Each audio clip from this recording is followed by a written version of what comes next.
সবাইকে স্বাগত জানাচ্ছি আজকের আলোচনায়। আজকে কানাডার অন্টারিও প্রভিন্সের অনেকগুলো প্রতিষ্ঠান এবং ওভারঅল কানাডার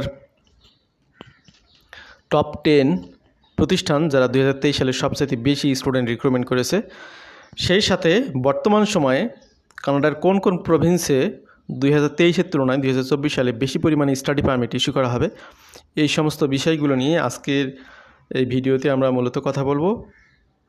তো শুরুতেই আমরা কথা বলবো কানাডার অন্টারিও প্রভিন্সের 13টি প্রতিষ্ঠান, 13টি কলেজ, তাদেরকে কোটা একদমই কমিয়ে দেওয়া হয়েছে, যেগুলো অত্যন্ত রেপুটেড, এগুলো পাবলিক কলেজ। এগুলোতে যদি আপনারা কেউ আসেন তাহলে কিন্তু সমস্যায় পড়ে যাবেন, বিশেষ করে অ্যাকসেপ্টেন্স লেটার পেলেও ভিসার রেশিও অনেক কমে যাবে। এই কারণে এটা আপনাদের জন্য একটি মেজর কশন। আশা করছি আমাদের সাথে পুরো আলোচনাতে থাকবেন এবং বিস্তারিত ভিডিওটি দেখে উপকৃত হবেন। চলুন আমরা মূল ভিডিওতে চলে যাই।